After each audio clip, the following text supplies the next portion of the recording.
Mr. Onwachuku, and I want to say, let us delve into the conversation proper. It's going to be quite an interesting one. I'm sure if you joined us yesterday, you would have realized how the conversation goes, the banter and the facts that will reel you with. And of course, we always look forward to your reactions and, of course, recommendations on most of these issues when we bring it right here on your people's platform, Voice of the People 90.3.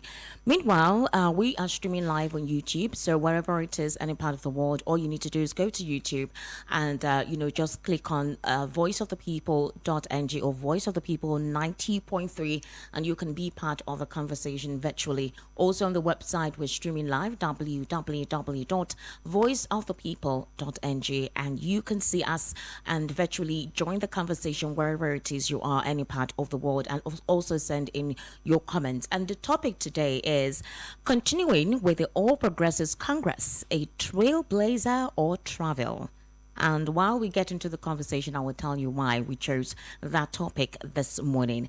Now, in July, a chieftain of the People's Democratic Party from Southeast Nigeria, Chief Emeka Kalu, has maintained that lack of leadership as demonstrated by the All Progressives Congress-led federal government bred the socio-economic and security challenges ravaging the Nigerian nation.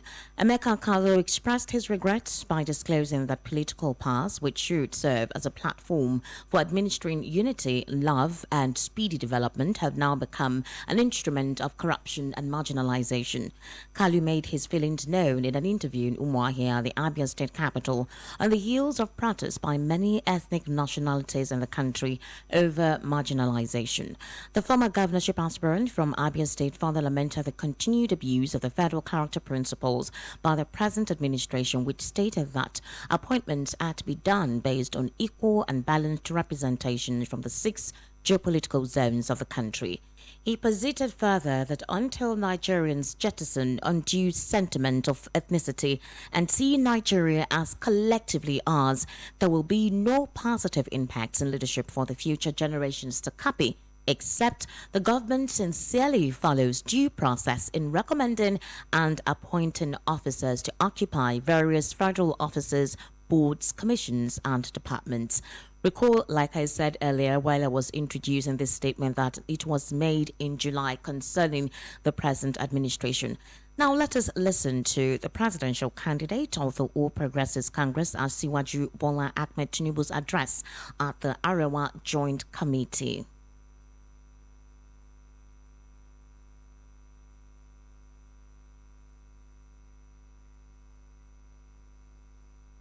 Unbreakable team of performers who are dedicated to the future of this country. If we want to play Ludo, I'm not part of that. But we want to finance, project completion, audacious programs that will bring development to this country. We will do it. Take it and put it in your pocket. Oh, the climate change, Prof, is a question of how do you prevent a church rat from eating a poisoned Holy Communion? That's the way. We are a poor nation. The bank coal will follow. They say firewood, not for fire. They say we need to plant more trees. And they are not giving us money. We need to open our eyes, shine it, and tell the West, if you don't guarantee our finances and work with us to stop this, we are not going to comply with your climate change. They'll do it.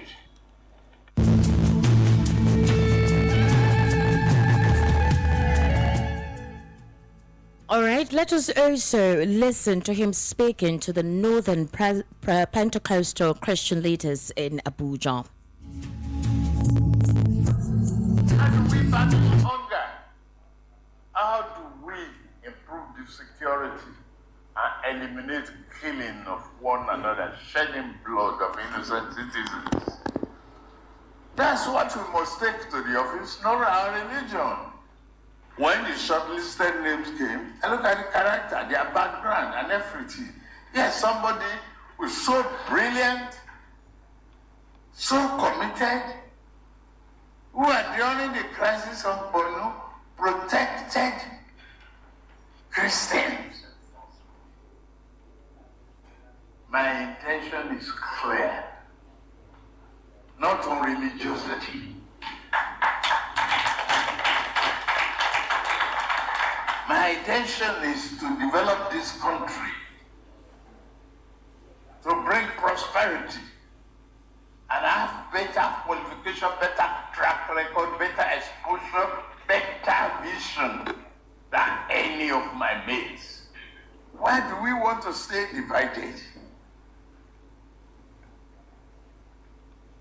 I'm standing before you, and I have the right to claim that I am one of the best friends of the Protestant community in this country. Let's develop intellectual inclusiveness to build an understanding. Which way? Nigeria?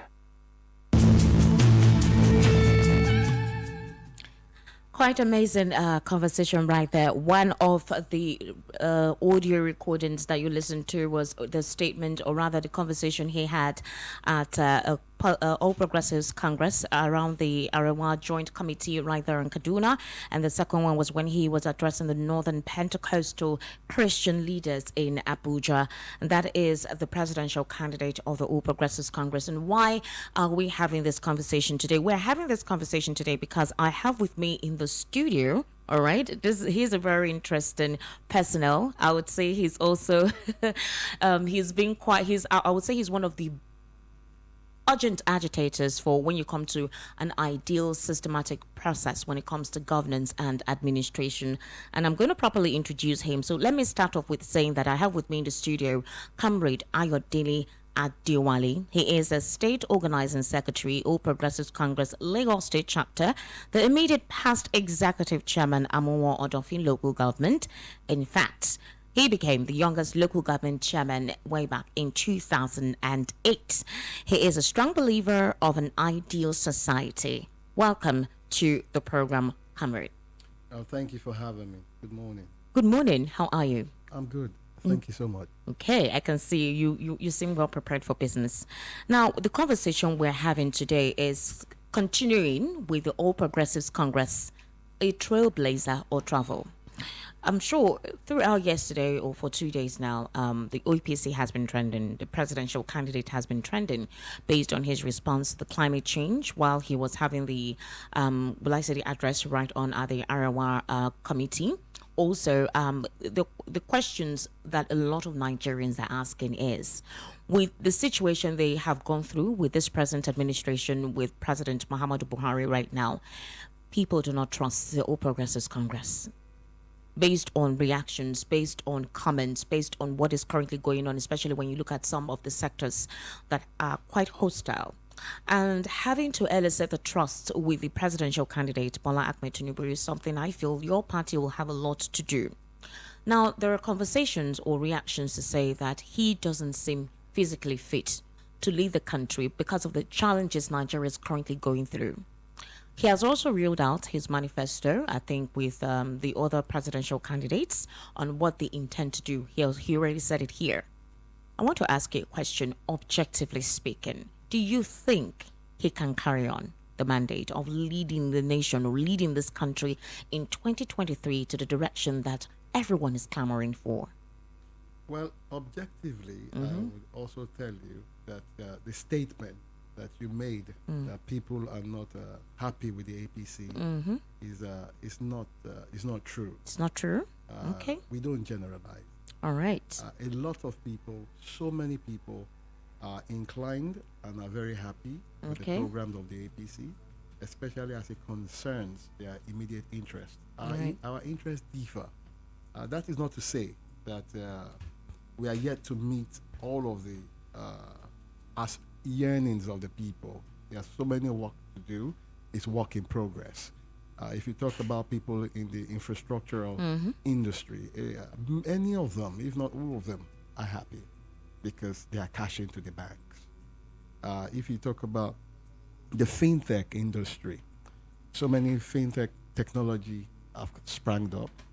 Those young ones are also capitalizing on the numbers, population of people that you have in this country, and they're happy about it. So many people also are not too happy, especially when it comes to the issue of insecurity. And it's not limited to Nigeria alone, it's a global issue. I remember that I was sitting with some idealists that was looking at the crisis, the global crisis, especially when it started from Iraq and it moves down to Libya. The consequential problem is that the outfall is going to affect a lot of African countries and, of course, countries within the Arab nation.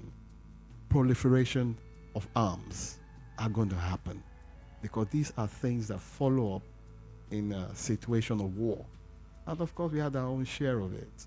You had the ISIS moving down to this region, trying to establish a caliphate and all of that. The Nigerian government was not sitting down, but though they were ill prepared, especially during the time of the PDP, the military were not well equipped. Of course, you saw that the morals of our men and officers was very low. And these were part of what the APC spotted.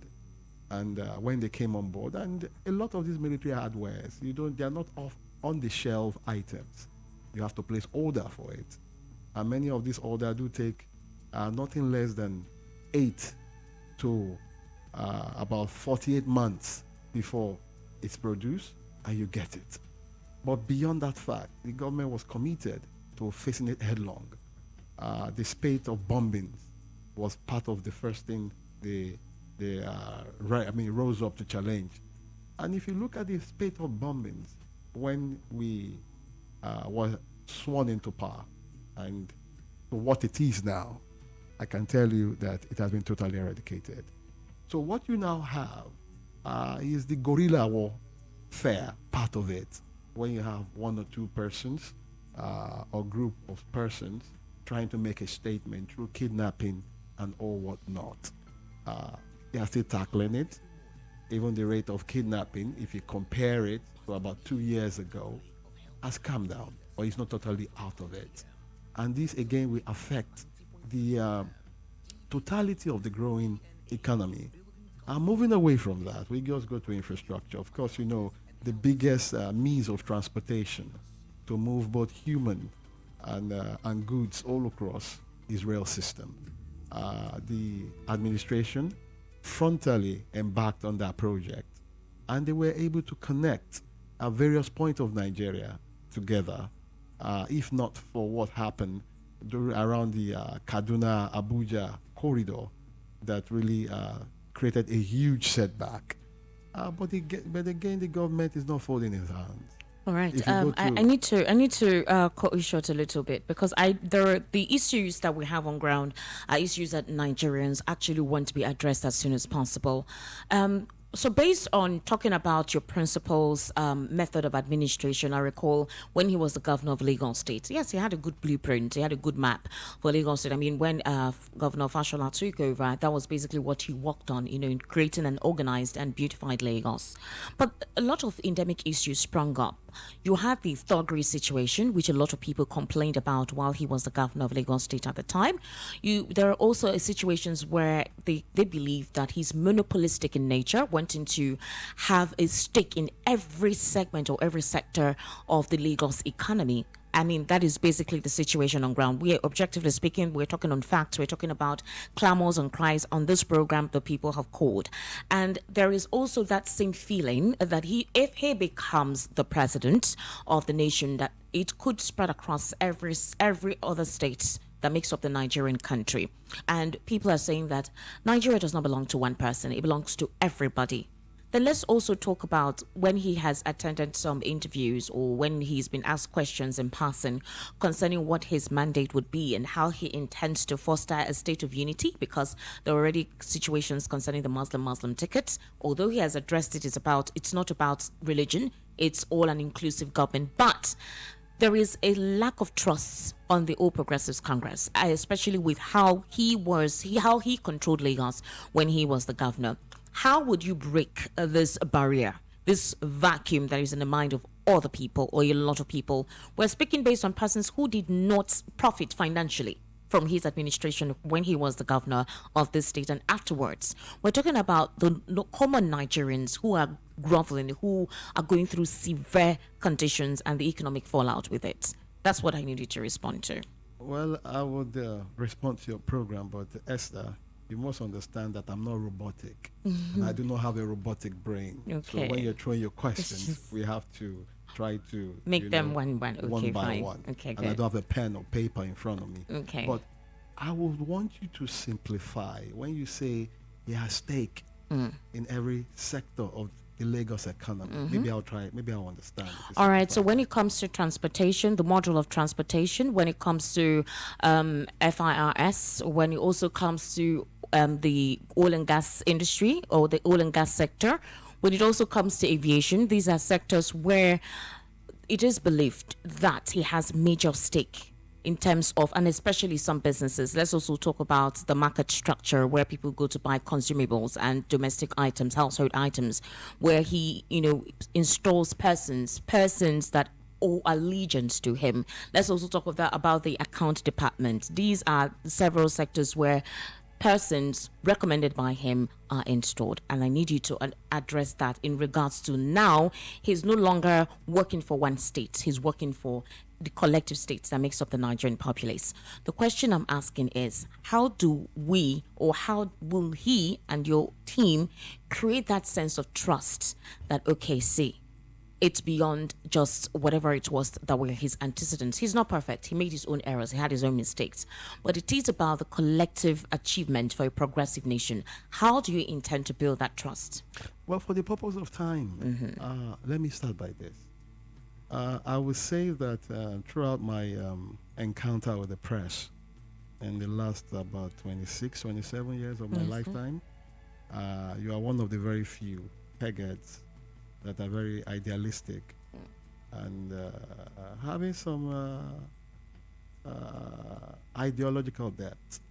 I would rather think that you would say that people alleged, rather than say that he has a stake. He doesn't have a stake. People can allege. Anybody can allege. He who alleges must prove it. I will say truly that within the context of what you said, he does not have a personal business stake in it. The stake he has is for Lagos to develop, Lagos to flourish. The stake he had was to develop a blueprint that has been reviewed just recently by the present governor of Lagos State at the economic summit that took place at a hotel about two days ago. And part of the 25-year blueprint that Ashwaji was able to midwife is what your company is enjoying right now. The road that transverse from Oshodi all the way down to International Airport that was built by Governor Ambode's administration is part of the blueprint. The free trade zone that the Dangote refinery and the Dangote fertilizer company have been put in place, built, is part of his stake. Stake in the sense that he wants Lagos to be prosperous, not a business personal stake. The recent approval to Lagos State to build an international airport. Those are the stakes. The recent deep sea, the Lagos deep sea, the deepest drought that you have in the whole of Africa. Those are the Lagos stake that was started by Mobolaji Johnson all the way down to Alhaji Lateef Jakonde that initiated the metro system that again will be commissioned before the close of this year. These are the stakes. There's no personal business stake in it. So discount the allegations of people. Okay. Except they can bring proven, substantial facts, evidential facts. They take it to court and let the court sit on it. And if anybody is found guilty, then let them dock them. All right. So let's talk about his physical state. His physical state is apt. Very apt. Very apt. Okay. And I'll tell you why. You are media personnel. Mm-hmm. For you to sit here for 1 hour, a lot of work would have been done within the last 22 hours. Mm-hmm. Ever since I've known Asiwaju since in close contact since 1999. 99 to now is about 22 years. Mm-hmm. This man hardly sleep 8 hours. Right? Now, he walks and closes around 4 a.m., sometimes 5 a.m. in the morning. I remember when I was chairman of Amu Ward office, I would get to office about 8:30, and I won't close till 3 a.m. every day for 6 years. So you can imagine a man that have been walking in that trajectory all of his life. Even if it's a machine, by now they would have changed all his turbines, changed all the components in order to overhaul the machine. So his body language, if I may use that context, will not be as how you want it, but his mentality and political capital is so huge and humongous that it attracts a lot of positive ends. Positive ends in such that investment have a lot of confidence in him. That if this man come to be president, of course he's going to attract what he had attracted as investors while as governor. Preceding that, its successors also did the same, and he has built a lot of bridges even out of government. So it means that we will not go out borrowing. Our debt will now be coming down. Our community, society will be investment friendly. Policies. What you need more are policies. Changing policies. Policies that will make huge investment come in. And how do I mean? Look, Lagos and the federal government have also borrowed some policies from him. Mm-hmm. You can call it trade by barter. The road that is coming from the Apapa port all the way down towards the Ibadan corridor is being done by Dangote, right? Yes. It's trade by barter. The government is not putting a farthing into it, right? MTN recently is doing the same. Same thing. These are part of what Asiwaju brought on board while he was a governor. So you are saying that he was the mastermind of that? Governor Fashola is one of his offspring. He was part of those who built that 25-year blueprint. He was the chief of staff. He became the minister for works, housing, and energy, power. His brains, Asiwaju's brains, is what was put in place. All right, let me ask you this before we open the phone lines, and then we'll ask anyone across the country who's currently watching us live right now on YouTube to send in their comments while the program is ongoing. Let's talk about the Southeast. It's pertinent that we discuss this issue. That part. Talk about what? The Southeast. The Southeast. Yes, region. The Southeastern region. Let's talk about them. They feel marginalized. I recall in one of the, would I call it, interviews Bola Ahmed Asiwaju granted, he mentioned something that one of his prerogative would be to clear up the Almajiris on the streets. He doesn't want them anymore to be just redundant. He wants to properly infuse them so they're properly utilized and do not become nuisances. But the Southeast is another part, or will I say a sensitive region, that when it comes to conversation from there, there's this immediate, what I call it, uproar. If you understand what I'm talking about, you can get the feel of it. What do you think is his blueprint in that region, for that region, if he is elected as the president of Nigeria? You see, while I was the Mobilization Liaison Officer, or PRONACO, led by Chief Anthony Nahoro of blessed memories, and Professor Wale Shoyinka and late Dr. Becker and Somputi. I work very close with them, especially with Babani Widi Omojola. These were things that we discussed at the Pro-National Conference, trying to evolve a people's constitution. Asiwaju was part of that. The blueprint he has is not just for the Southeast region. Any blueprint you want to develop must be a pan-Nigerian blueprint. Look, we do not have the power as state to control human drift in terms of restricting movement, saying that you have to take a visa to come into any state. So as long as any state develop, you're going to have human migration in large quantity to those areas. That is why the blueprint he has is one that will net the whole of Nigeria. He will start by building the capacities. Every corner of Nigeria has capacity. I was talking to somebody from Abia State yesterday. We were talking about the capacity in their industrialization. We tried to compare it to what was happening in Nnewi. And she told me that, look, in Nnewi, they produce more of machines. In Aba, they produce more of human items, household items, clothing, and all of these things. You understand? So those capacities first must be developed. Now, when they master those capacities, then other capacities will again evolve. Because if you don't allow people develop their capacities within the context of their realities, it becomes a problem. So, why would I leave a desert region like Zamfara when you have abundance of gold, sesame seeds, and so many other things, and you want to push them into oil exploration? No. You increase that capacity first, while other long-term capacities will also be developed.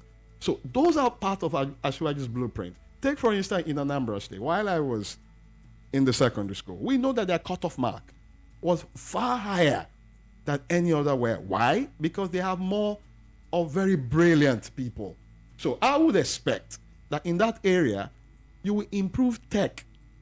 You understand? And it becomes like a Silicon Valley for Nigeria. You can imagine what those guys did at Flutterwave and so many other tech industries, right? Why? Asiwaju has also promised to make education free from kindergarten to university level. That means that the parents across all the regions. We are doing it in Lagos State, for example.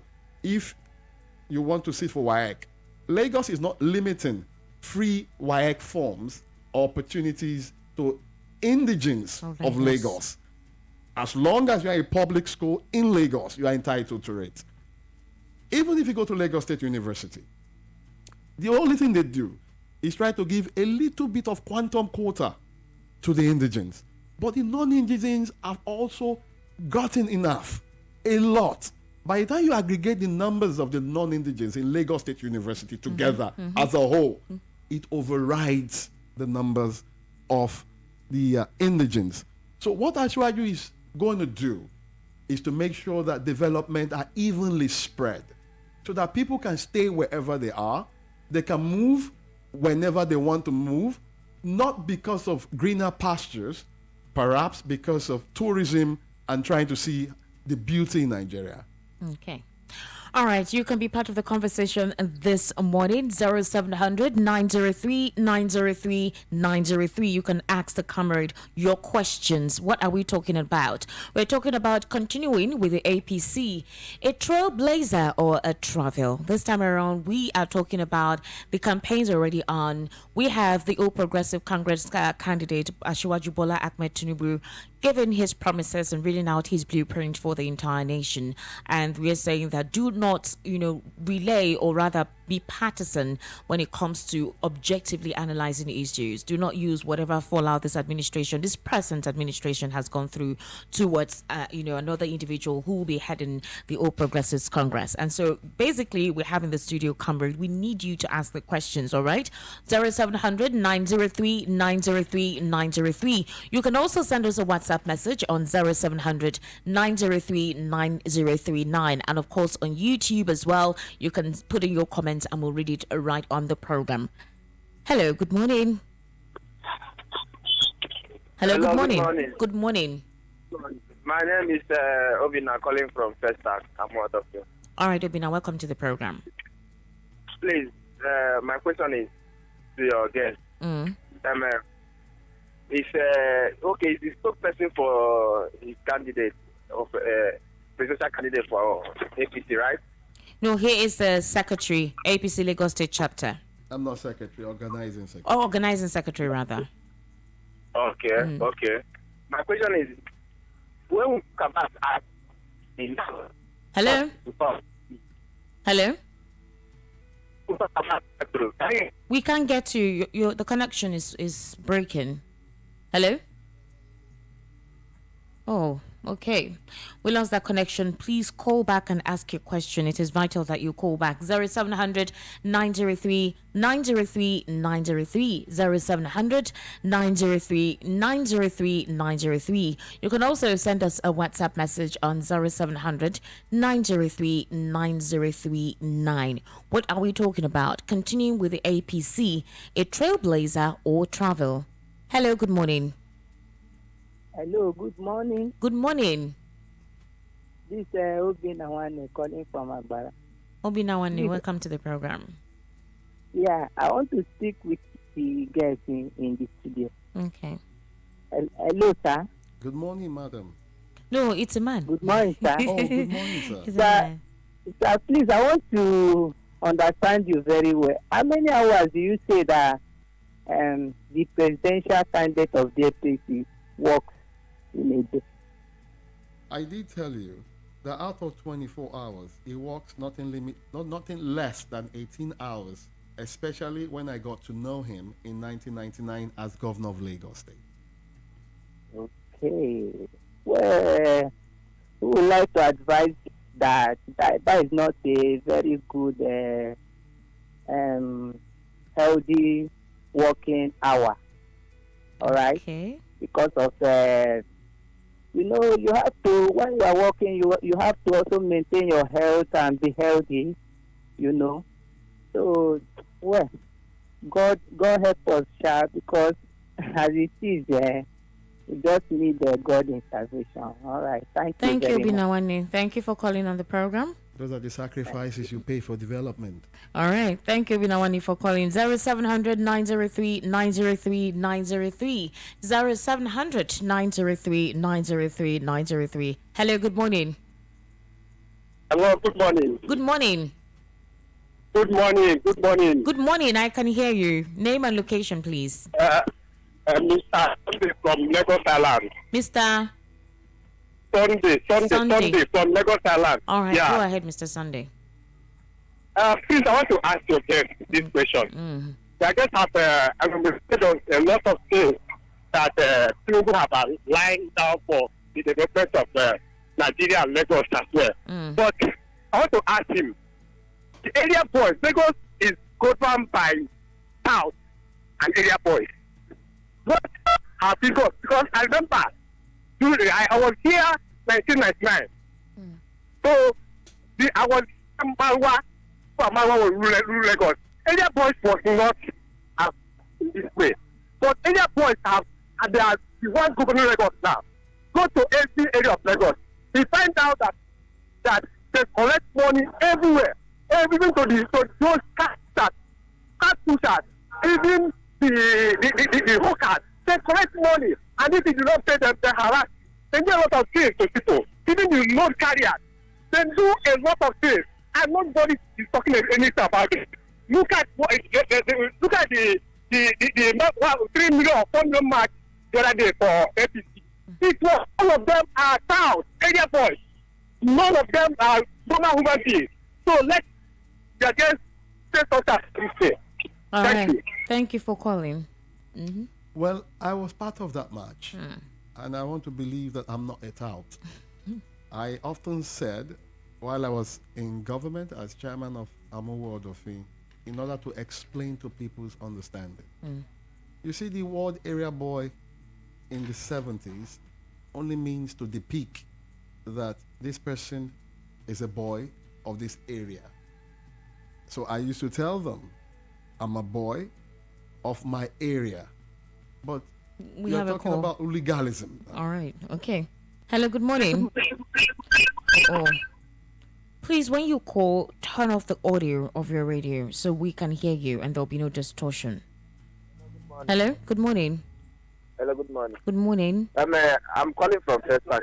It's Obina calling from First. I'm calling back. All right, Obina, go ahead. You wanted to ask a question then? My question is, you see the same question the last caller said. I say, what is the plan? Is this government is going to legalize Agboro all around the country? Because when I'm speaking of Agboro in Lagos State, Agboro is still in Lagos State. Can't Lagos State remove Agboro from Lagos State plan? Or is Agboro is part of Lagos State government? Because they are trying to remove Okada now and it's successfully working. Why is it so hard for them to take Agboro off Lagos State? That is the problem we are having in Lagos State. Number one problem. Forget about road. Number one problem we are having in Lagos State is Agboro. Is Agboro part of Lagos State government? Or when this man will Thank you for calling on the program. The same thing the last caller asked. I mean, this particular scenario has always been an endemic issue right on this program when we're talking about Lagos State. Well, this again is due to population increase. Everybody want to come to Lagos. Everybody want to fend from Lagos. And as such, the transportation system, in a way, have been overwhelmed. Overwhelmed in the sense that most people will pick up their cars today and want to earn a living and start picking people and painting their buses.